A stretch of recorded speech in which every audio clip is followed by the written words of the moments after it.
Hi. It's been a minute, I know, but don't worry. We're back in the bag, okay? And I'm here to give you your Premier League Matchweek 10 wrap-up.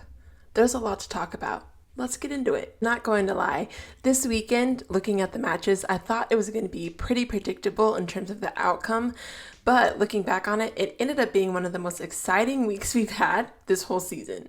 The drama kicked off with Arsenal losing 1-0 to the Magpies at St. James Park. As a surprise to no one, it seems like Arteta's offensive attack is losing its creativity and spark with the absence of Odegaard on the pitch. Early in the season, Arsenal fans have found that their hope in winning the Prem has already dropped, along with their position on the table, as Arsenal find themselves in 5th.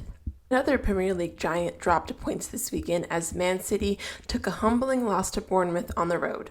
Man City are currently struggling with a lot of injuries to some very key players in their lineup, and that mixed with Bournemouth, who is on form right now, and they've defeated 2 of the top teams in the Prem so far, back to back. It's a recipe for disaster or happiness, depending on who you root for. Happiness for me. Speaking of Prem giants, Liverpool almost joined Man City and Arsenal with the loss to Brighton, but with 2 goals in 2 minutes at the 70th minute mark from Gakpo and Salah, Liverpool were able to solidify their spot at the top of the league as we head into the next match week. The matches between Ipswich and Leicester City and Wolves and Crystal Palace both ended in a draw, whilst Southampton finally got their first win in the Premier League over Everton at home. You gotta be happy for them. The team of the weekend, though, has to go to Nottingham Forest as they had a dominant 3-0 win over West Ham at home. This win helped them secure the 3rd spot on the table, and I'm not gonna lie, seeing them in the top 3 was not on my 2024 bingo card, but kudos to Nuno and crew because they definitely have been making moves this season. Congrats, lads.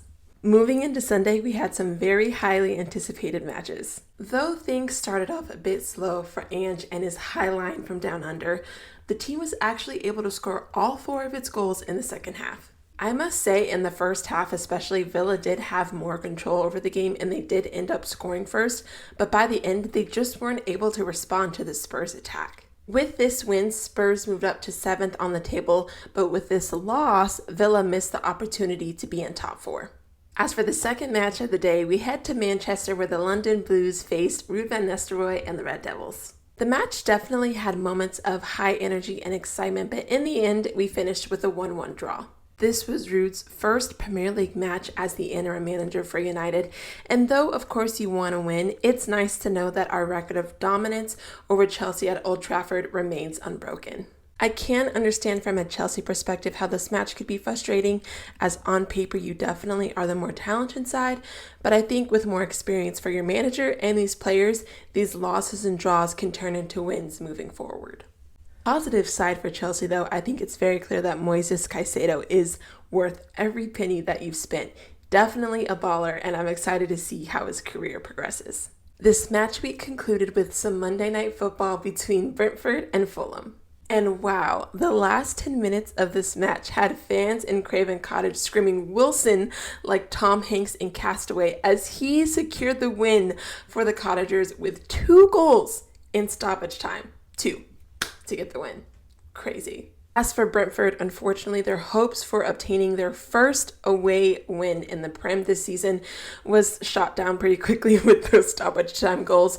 But their focus now is on Bournemouth as they play them next match week, and that's going to be a good game because Bournemouth, like I said, they've beaten Man City and Arsenal back-to-back, so we'll see what happens in that one. That, ladies and gentlemen, was your Premier League Week 10 wrap-up.